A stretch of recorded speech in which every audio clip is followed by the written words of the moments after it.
వైఎస్ఆర్ కాంగ్రెస్ పార్టీకి దారుణంగా దెబ్బతీసింది land titling act. ప్రజల ఆస్తికి సంబంధించిన పట్టాదారు పాసు పుస్తకాలపై ముఖ్యమంత్రి జగన్ ఫోటోను అప్పట్లో ప్రచురించారు.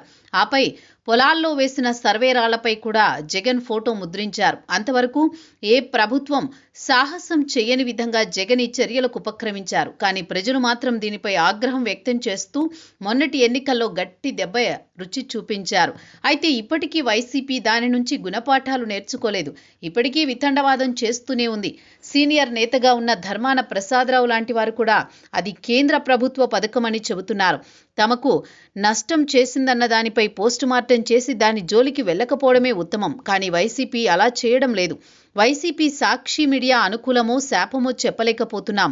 నిన్ననే ల్యాండ్ టైటిలింగ్ యాక్ట్పై ఒక డిబేట్ నిర్వహించారు. ఓ జర్నలిస్ట్ని పిలిచి చర్చించారు. అయితే ఆయన తన వెంట తెచ్చుకున్న 20 రూపాయల నోటును చూపించారు. దానిపై గాంధీ బొమ్మను చూపించి ఆ బొమ్మ ఉంటే గాంధీజీకి ఆ నోటు చెందిపోతుందా అని లాజిక్ లేని ప్రశ్న వేశారు.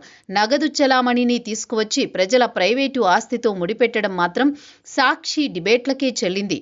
జగన్ రెడ్డి చేసిన పని కరెక్ట్ అన్నట్లు సాక్షి మీడియాలో వాదన ఉంది. దానికి విశ్లేషకుల రూపంలో కొంతమంది కూడా వితండవాదం చేస్తున్నారు.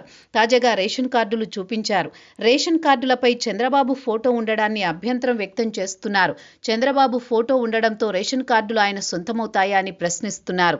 రేషన్ కార్డులు అనేవి ప్రభుత్వ వ్యవస్థకు సంబంధించినవి. దశాబ్దాలుగా ఎవరు అధికారంలో ఉంటే వారి ఫోటోలు వేయడం ఆనవాయితీగా వస్తోంది.